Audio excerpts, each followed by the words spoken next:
दोस्तों, जय हिंद, जय भारत। मैं मदन लाल आज़ाद, संयोजक संस्थापक all India bike board taxi union. आज दिनांक 11 फरवरी 2021 को आपके समक्ष प्रस्तुत हूं राजधानी दिल्ली से। आप सबको कुछ खास सूचनाएं देने के लिए और एक खास कानूनी जानकारी देने के लिए कि किस तरह से हम इन तमाम स्कैम्स में, इन तमाम ठगों पर, तमाम ठग कंपनीज पर और इस बेईमान सिस्टम पर विजय हासिल कर सकते हैं। किस तरह से हम अपने तमाम ठगी पीड़ित भाई बहनों की मेहनत की कमाई को वापस दिला सकते हैं। इस रणनीति का खुलासा करने के लिए, इस पर आपसे बात करने के लिए ये वीडियो संदेश आप तक पहुंचा रहा हूं। पूरा वीडियो संदेश ध्यान से सुनेंगे दोस्तों और इस पर अमल करेंगे। अभी कल परसों, आज तीसरा दिन है, हमने एक ऑनलाइन पिटीशन लिंक बनाया था जिस पर हमने ये अपील की थी और उसमें पिटीशन में तमाम ठग कंपनियों के नाम दिए हैं, चाहे वो bike boat, hello taxi, top ride, Radha Madhav corporation limited, science city, catchy pixel, future maker, blue fox motion, via India, mushroom India, street hawks, PACL, Sahara scam, Adarsh, अन्य जितनी भी गो राइड, गो बाइक, गोवे, हेलो राइड और बहुत सारी companies के नाम उस पिटीशन में हमने दिए हैं। और महामहिम राष्ट्रपति से ये मांग की है कि इन तमाम ठग कंपनियों को सीज किया जाए, इनकी प्रॉपर्टी को सीज किया जाए, नीलाम किया जाए और अनियमित जमा योजना पाबंदी कानून 2019 को क्रियान्वित करके तमाम ठगी पीड़ितों का पैसा अधिकतम 180 वर्किंग डेज के अंदर अंदर सरकार वापस करे, जैसा कि अनियमित जमा योजना पाबंदी कानून 2019 में प्रोविजन है। इस एक्ट में ये प्रोविजन है दोस्तों कि यदि किसी व्यक्ति के साथ कोई ठग या ठग कंपनी या ठग संस्थान या कोई भी समूह निवेश के नाम पर, MLM के नाम पर, पोंजी स्कीम के नाम पर, स्वरोजगार के नाम पर या किसी होम प्रोडक्ट के नाम पर या किसी भी तरह से यदि कोई ठगी करता है, उनकी मेहनत की कमाई को हड़पता है, तो ऐसे तमाम ठगों के खिलाफ, ठग संस्थानों के खिलाफ सरकार निश्चित समय सीमा के अंदर कार्रवाई करेगी और 180 वर्किंग डेज के अंदर अंदर इसका स्पीडी ट्रायल करवा के स्पेशल कोर्ट में विक्टिम्स का पैसा सरकार वापस करेगी। ऐसा प्रोविजन अनियमित जमा योजना पाबंदी कानून 2019 में है। इसीलिए हम इस कानून को क्रियान्वित कराने की, लागू कराने की मांग कर रहे हैं, लड़ रहे हैं। उस ऑनलाइन पिटीशन के माध्यम से भी, सुप्रीम कोर्ट के माध्यम से भी, दिल्ली हाई कोर्ट के माध्यम से भी और सत्याग्रह आंदोलन के माध्यम से भी इस मांग को लेकर हमने हजारों मेल अब तक सरकार को और कोर्ट्स को भेजे हैं और कई बार हम इस मांग को लेकर के धरना प्रदर्शन कर चुके हैं। लेकिन दुर्भाग्य यह है कि अभी तक सरकार के कानों पर जूं नहीं रेंगी।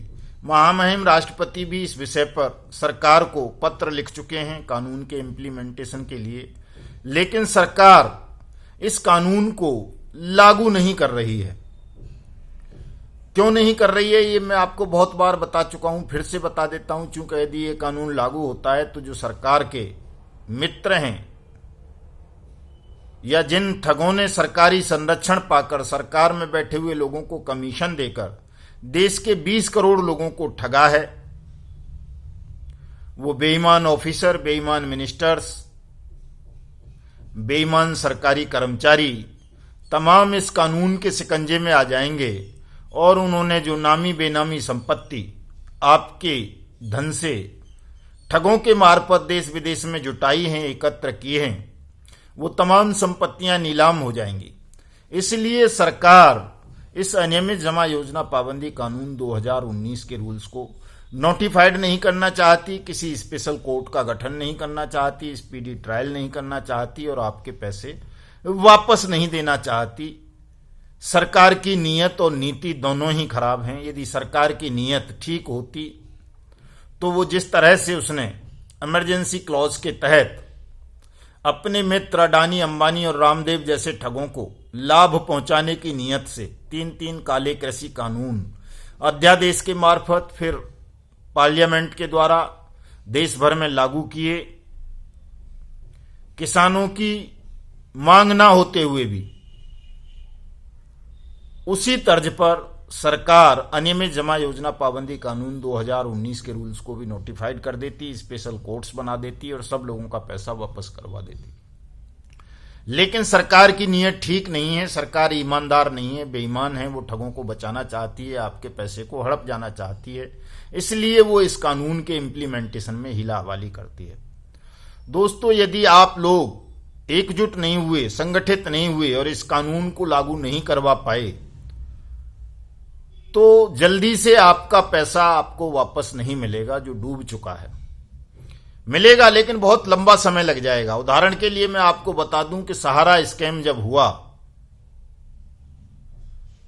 तो आज 8 साल हो गए सुप्रीम कोर्ट का आदेश आए हुए। 2012 में सुप्रीम कोर्ट ने सहारा स्कैम में आदेश दिया था सहारा की तमाम कंपनीज को, सहारा श्री सुब्रत राय को, कि वो कोर्ट में सेबी के पास 62,600 करोड़ रुपए जमा करे, तब उसको जमानत मिलेगी और उस पैसे को सेबी तमाम ठगी पीड़ितों में बांटेगा 15% ब्याज की दर से सालाना।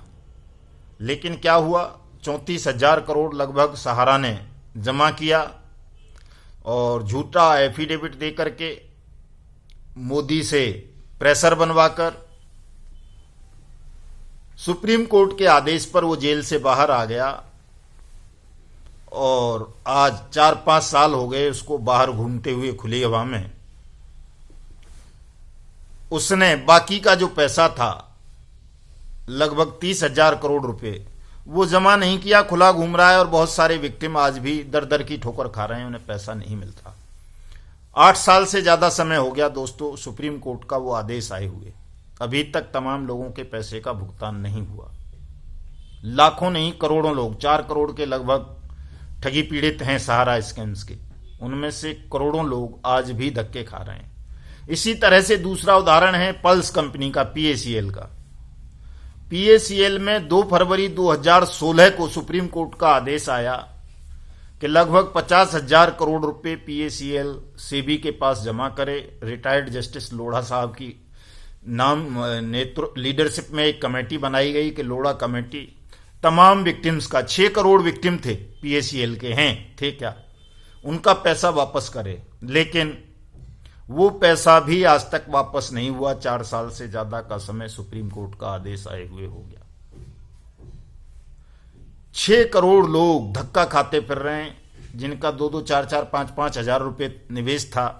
उन लोगों में से कुछ लोगों का पैसा दे दिया गया, बाकी पैसा चाहे वो सहारा स्कैम से आया हो चाहे पीएसीएल से हो, वो तमाम पैसा सरकार के खातों में जमा है और सरकारी ऑफिसर्स, सरकार उस पैसे का दुरुपयोग कर रहे हैं, कहीं कहीं दूसरी जगहों पर इस्तेमाल किया जा रहा है और पीड़ितों को नहीं दिया जा रहा। दोस्तों, ये मोदी सरकार जब से आई है देश में, 2013 के बाद से ही, 14 के बाद से ही हमारे देश में ठगी प्रकरण इतने बढ़ गए कि आज देश का हर तीसरा चौथा नागरिक किसी न किसी ठग स्कैम का पीड़ित है, उससे कहीं न कहीं ठगी की गई है। और बहुत सारे लोग तो ऐसे हैं जिनसे बारी बारी दर्जनों ठग कंपनीज ने ठगी की है। और मोदी सरकार उस अनियमित जमा योजना पाबंदी कानून 2019 को लागू नहीं कर रही और न किसी ठगी पीड़ित का पैसा वापस करवाने के लिए कोई मैकेनिज्म बना रही है। और उसका कारण केवल यह है कि आप लोग संगठित नहीं है, एकजुट नहीं है, संगठित होकर के कोई भी कानूनी कार्रवाई नहीं कर रहे, न सरकार से संगठित होकर के ये डिमांड कर रहे हो कि वो अनियमित जमा योजना पाबंदी कानून 2019 को काले कृषि कानूनों की तर्ज पर लागू करे और तुरंत तमाम लोगों का पैसा वापस कर दे। देखिए, ये काले कृषि कानून तीनों अभी आए हैं हाल में ही, हालांकि कई स्टेट्स में ये बिहार वगैरह में पहले से भी थे, 2018 2017 से भी थे और वहां पर मंडियां खत्म कर दी गई। लेकिन अभी आप देखोगे कि बिहार में, मध्य प्रदेश में, राजस्थान में, छत्तीसगढ़ में, महाराष्ट्र में, दिल्ली में कॉन्ट्रैक्ट फार्मिंग के नाम पर बहुत बड़ी धोखाधड़ी हमारे किसान भाइयों के साथ हो रही है। आज ही एक स्कैम का खुलासा हुआ है कि हजारों किसानों के साथ बैतूल के मध्य प्रदेश में एक कंपनी थी UWEGO agri solutions private limited नाम की। उसने हजारों किसानों से कॉन्ट्रैक्ट किया कृषि विभाग की देखरेख में, बाकायदा जो राज्य का कृषि विभाग है, और किसानों से पर एकड़ 20,000 रुपए लिया पौधरोपण के नाम पर कि मैं आपको पौधे उपलब्ध कराऊंगा, टेक्निकल इन्फॉर्मेशन दूंगा और इसको आप जब 20,000 रुपए प्रति एकड़ मेरे यहाँ जमा करोगे तो फिर ये इतना बड़ा हो जाएगा ये पौधा, और उसके बाद मैं इसको फसल को आपसे खरीदूंगा और आपको कई गुना लाभ हो जाएगा। इस तरह से हजारों किसानों से उस कंपनी ने पैसा लिया 2018 में, और किसी को कोई पौधे नहीं दिए, कोई टेक्निकल सपोर्ट नहीं दी, कुछ और नहीं दिया, और कंपनी हजारों किसानों का पैसा लेकर के भाग गई। इसी तरह की दर्जनों कंपनियों ने किया है। दिल्ली जैसे शहर में हुआ है, पशुपालन के नाम पर हुआ है, मशरूम के नाम पर हुआ है, मछली के नाम पर हुआ है, बकरी, मुर्गी, भेड़, सूअर और दुनिया भर की तमाम पशु पक्षियों और फसलों के नाम पर धोखाधड़ी हुई। Green India clean India mission के नाम पर धोखाधड़ी हुई। ओला उबर जैसी कंपनी ठगी कर रही है लोगों के साथ। लेकिन हमारा प्रधानमंत्री आप लोगों के असंगठित होने की वजह से, आप लोगों की आवाज एक ना होने की वजह से, आप लोगों की लड़ाई सामूहिक न होने का फायदा उठाकर हमारा प्रधानमंत्री और उसकी सरकार अनियमित जमा योजना पाबंदी कानून 2019 के रूल्स को नोटिफाइड नहीं कर रहा, कोई स्पेशल कोर्ट नहीं बना रहा। इसलिए लाखों लोग अब तक आत्महत्या कर चुके हैं। Bike boat hello taxi top ride scam में हमारे देश के 2 लाख सैनिक फंसे, उनमें से 1200 सैनिकों ने आत्महत्या कर ली। PACL एक ऐसा स्कीम है देश का जिसमें रोजाना 2-4 एजेंट्स आत्महत्या कर लेते हैं, और PACL कंपनी ने पैसा भी जमा करा रखा है SEBI के पास, लोढ़ा कमेटी के पास, उसके बावजूद लोगों का पैसा रिटर्न नहीं हो रहा। चूंकि मोदी सरकार की नीयत साफ नहीं है, वो किसी का पैसा वापस नहीं करना चाहती, इसलिए वो किसी भी स्कैम को CBI के हवाले नहीं करना चाहती।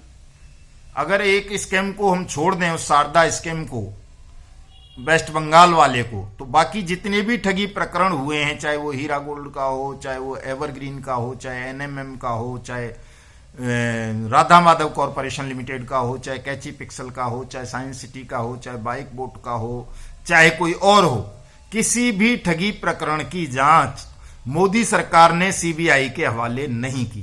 तमाम स्कैम्स को लगातार दबाने का प्रयास किया जा रहा है। इससे आपको समझ लेना चाहिए कि मोदी सरकार की नीयत ठीक नहीं है। यदि आपने एकजुट होकर सामूहिक लड़ाई आरंभ नहीं की, अगर मूर्खों के और शैतानों के बहकावे में आकर अलग अलग होकर के लड़ते रहे, तो आपकी कई पीढ़ियां गुजर जाएंगी अपनी मेहनत की कमाई को वापस पाने में।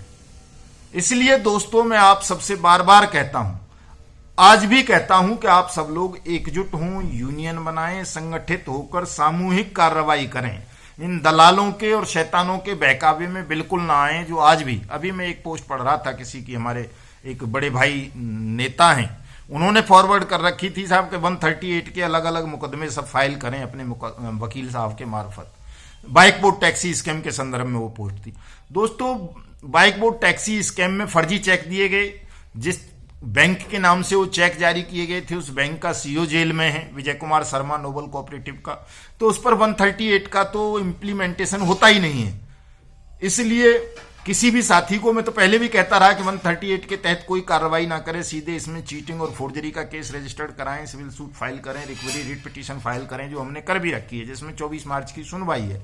लेकिन फिर भी पता नहीं क्या हो जाता है लोगों को, वो बहकावे में आ जाते हैं। उनकी मानसिक दुर्बलता का, मानसिक स्थिति का लाभ उठा करके ठग और उनके दलाल और शैतान उनका आज भी शोषण कर रहे हैं। बहुत सारे तो ऐसे हैं ये नेटवर्कर टाइप के लोग, जिन्होंने bike boat hello taxi top ride scam में लुटवाया, अब वो डी कैम में और फाइटो अटोमी के नाम अटोमी में लोगों को कह रहे हैं यहां से रिकवर हो जाएगा, यहां लगा दो।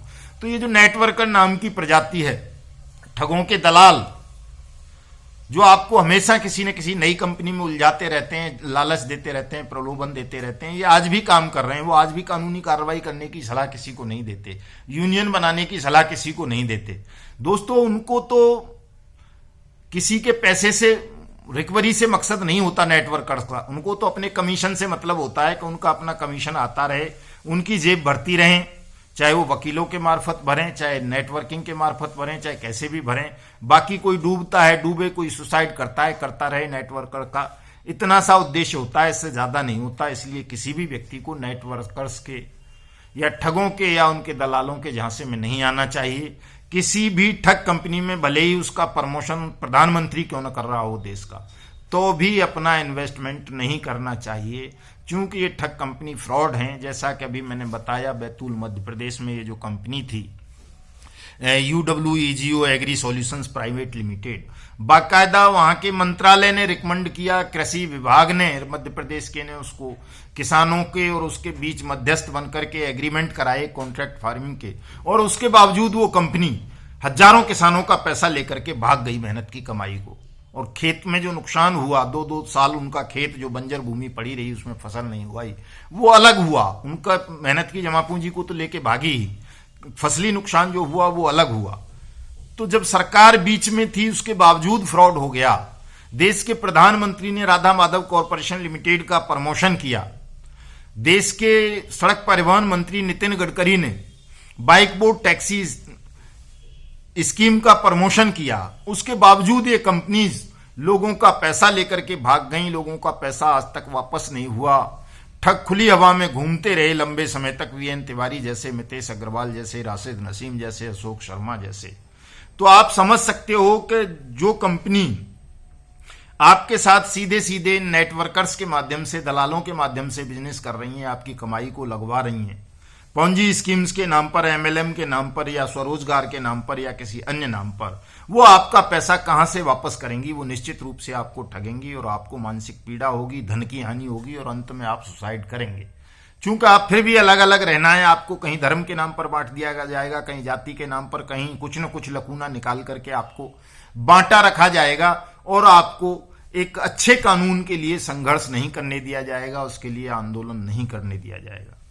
दोस्तों, मैं आपसे बार बार कहता हूं कि तमाम लोग हमारे इस ऑनलाइन पिटीशन से जुड़ें, हमारी यूनियन से जुड़ें, हमारे संगठन से जुड़ें, हमारी कानूनी कार्रवाई से जुड़ें, ताकि चाहे आप किसी भी ठग कंपनी के पीड़ित हैं, ये नहीं कह रहा मैं, किसी के भी हों, आप जुड़िए फिर भी। चूंकि यदि आप सामूहिक होंगे, संगठित होंगे, लाखों की तादाद में जुड़ेंगे, करोड़ों लोग इकट्ठे होकर किसी मांग को करेंगे, और वो भी ऐसी मांग जो न्यायपूर्ण हो, जो आपकी मेहनत की कमाई की वापसी से जुड़ी हुई हो, तो निश्चित रूप से सरकार को झुकना पड़ेगा। सरकार को अनियमित जमा योजना पाबंदी कानून 2019 के रूल्स नोटिफाइड करने होंगे और आपका पैसा अकॉर्डिंग टू लॉ वापस करना होगा।